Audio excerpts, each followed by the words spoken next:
Assalamualaikum warahmatullahi wabarakatuh. 8 pekerjaan yang cocok untuk para pemalas yang pintar. Kalau berminat, silakan tonton video ini sampai habis, jangan sampai gagal paham. Dan sebelumnya jangan lupa subscribe, like, komen, dan share. Terima kasih. Apa pekerjaan yang paling cocok untuk para pemalas? Anda mungkin bingung dengan pertanyaan ini karena menganggap pemalas tidak bisa kerja. Banyak orang beranggapan bahwa orang-orang malas tidak akan bisa meraih impian dan harapan yang mereka dalam banyak hal. Seringkali para pemalas ini tidak dipercaya untuk melakukan pekerjaan tertentu karena dianggap tidak mampu, dan seringkali orang malas diidentikan dengan orang bodoh. Tapi faktanya, sebenarnya para pemalas itu banyak yang pintar loh. Jika mereka diberikan tugas yang membutuhkan deadline, maka kemungkinan besar mereka akan menemukan cara tersendiri untuk mengerjakan tugas tersebut dengan cepat. Tapi bukan berarti semua orang malas itu adalah pintar. Itu keliru. Ada beberapa pekerjaan tertentu yang bisa dipercayakan kepada para pemalas yang pintar. Pekerjaan ini tidak membutuhkan waktu lama untuk dikerjakan, tapi bayarannya lumayan besar.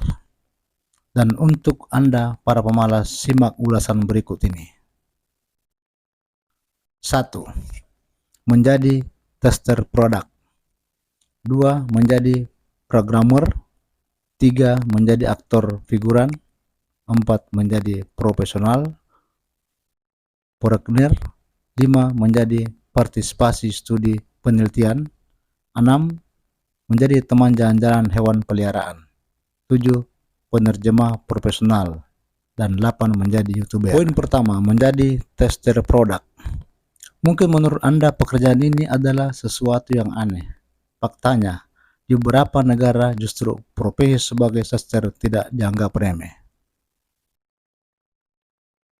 Ada banyak produk yang biasanya butuh tester, misalnya video game, tempat tidur, future, makanan, kamar hotel, dan lain sebagainya. Seorang tester game profesional bisa mendapat bayaran $18 per jam. Itu hanya dari satu game saja. Bayangkan bila ia menjadi tester 10 game dalam sehari. Seorang tester kamar hotel mendapat tugas menikmati fasilitas dan pelayanan hotel tersebut. Ulasannya mengenai kamar hotel dan fasilitas hotel menjadi sebuah masukan penting bagi pengelola hotel tersebut. Jadi, tidak sembarangan menjadi tester. Seorang yang profesi sebagai tester makanan berfungsi untuk mencoba sebuah produk makanan dan memberikan ulasan mengenai makanan tersebut. Misalnya, tester produk coklat. Dari profesi ini ternyata para pemalas bisa menghasilkan uang sebesar $70.000 per tahun atau sekitar 910 juta rupiah. Banyak juga ya. Tapi tunggu dulu, profesi ini baru ada di luar negeri. Indonesia belum ada. Poin kedua, menjadi programmer. Selain membutuhkan konsentrasi tinggi, profesi seorang programmer juga membutuhkan kecerdasan dan ketelitian dalam bekerja. Why? Apa mungkin seorang pemalas bisa menjadi programmer? Seperti yang disebutkan sebelumnya, malas bukan berarti bodoh. Artinya, pemalas yang pintar, ia bisa saja menjadi seorang programmer hebat. Jadi syaratnya hanya satu, minatnya memang menjadi programmer. Orang terkaya di dunia, Bill Gates, pernah mengatakan bahwa ia lebih memilih mempekerjakan seorang pemalas tapi pintar. Mengapa? Karena orang tersebut akan menemukan cara yang sederhana untuk membuat suatu pekerjaan menjadi lebih cepat selesai. Sekarang poin ketiga, menjadi aktor figuran. Aktor figuran bukanlah profesi sembarangan, karena sebenarnya banyak aktor terkenal yang berawal dari figuran. Tidak seperti di Indonesia. Di Amerika Serikat, profesi menjadi aktor figuran ternyata bisa menghasilkan uang yang cukup besar. Dari beberapa sumber disebutkan bahwa profesi ini menghasilkan setidaknya 2 juta rupiah dalam sehari. Penghasilan figuran akan lebih besar lagi bila orang tersebut merupakan anggota Screen Actor Guild atau SAG. Selain itu, profesi ini bisa menjadi batu loncatan seseorang untuk belajar akting lebih jauh. Belajar akting lebih jauh lagi dari para artis senior di tempat syuting. Screen Actor Guild Award adalah sebuah penghargaan yang diberikan oleh Screen Actor Guild atau SAG untuk mengakui kinerja luar biasa oleh para anggotanya. Poin keempat, menjadi profesional proyekner. Percaya atau tidak, ternyata di negeri Tiongkok ada profesi unik yang bisa dilakoni oleh para orang asing, khususnya mereka yang berwajah western. Di Tiongkok, orang asing bisa dibayar mahal layaknya selebritis hanya untuk menghadiri event tersebut. Tugas seorang profesional proyekner adalah bertingkah layaknya seorang yang terkenal dan punya harisma, serta berjabat tangan dengan para tamu undangan. Walaupun profesi ini terkesan mudah dan remeh, ternyata upah yang didapatkan dari profesi ini bisa mencapai $1.000 sampai dengan 1.500 dalam seminggu saja. Lowongan kerja seperti ini tidak akan kita temukan di Indonesia, dan lagi wajah asli Indonesia pasti tidak diterima sebagai profesional proyekner di Tiongkok. Poin kelima, menjadi participation studi penelitian. Pekerjaan atau profesi berikutnya yang bisa dilakukan oleh para pemalas adalah menjadi relawan studi penelitian. Ada banyak sekali penelitian dan percobaan yang dilakukan untuk membuktikan sebuah hipotesa para ilmuwan.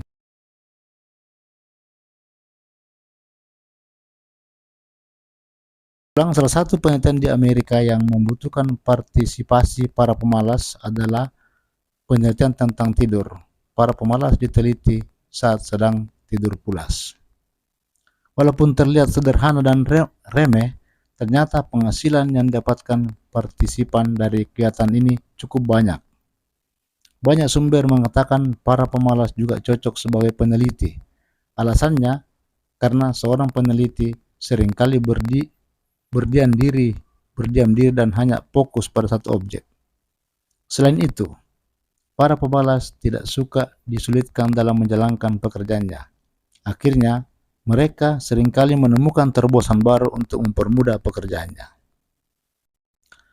Lanjut, poin ke-6, menjadi teman jalan-jalan hewan peliharaan. Di Amerika Serikat, ada banyak pemilik hewan peliharaan yang tidak sempat untuk mengajak hewan peliharaan mereka untuk berjalan-jalan. Untuk melakukan hal ini, mereka membayar orang lain dengan biaya per jam. Untuk tugas mengajak hewan peliharaan berjalan-jalan, Anda akan dibayar sebesar $50 per jam. Ini hanya berjalan-jalan dengan satu hewan peliharaan dalam 1 jam. Benar-benar profesi yang aneh. Poin ke-7, penerjemah profesional. Malas bukan berarti tidak punya kemampuan. Banyak pemalas yang sebenarnya cerdas dan punya kemampuan tertentu, misalnya fasih berbahasa asing. Profesional translator merupakan salah satu profesi atau pekerjaan yang cocok dilakukan oleh seorang pemalas. Namun, selain kemampuan berbahasa asing, penerjemah profesional juga harus memiliki wawasan luas dan mahir dalam public speaking. Selain gajinya cukup tinggi, profesional translator juga seringkali mendapatkan tawaran ke luar negeri untuk mengikuti berbagai event penting di negara lain. Keren kan? Yang terakhir adalah poin ke-8, menjadi YouTuber. Orang malas biasanya hanya mau melakukan hobinya atau sesuatu yang mereka sukai. Misalnya main game, rebahan, ngemil, dan hal-hal lain yang hanya diketahui para pemalas.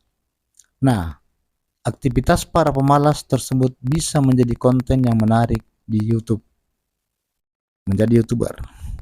Sebagai contoh, aktivitas bermain game, ada banyak channel YouTube tentang game yang penontonnya sangat banyak. Jadi, Kalau Anda termasuk orang yang malas, maka profesi menjadi YouTuber bisa dipertimbangkan. Kesimpulannya, malas memang bukan hal yang baik. Ini salah satu sifat jelek manusia. Namun orang pemalas bukan berarti bodoh. Hanya saja para pemalas sering kali menunda atau membiarkan tugas terbengkalai. Nah, meskipun Anda malas, Anda bisa tetap memiliki pekerjaan atau profesi untuk menghasilkan uang. Sekarang Anda mungkin mau mencoba salah satu profesi di atas. Dan masih banyak lagi profesi-profesi lain yang dicocok untuk para pemalas. Banyak orang sukses awalnya dari pemalas, seperti Isaac Newton, Bill Gates, dan lain-lain sebagainya. Terima kasih sahabat, sampai jumpa kembali. Wassalamualaikum warahmatullahi wabarakatuh. Jangan lupa subscribe Irwan Story.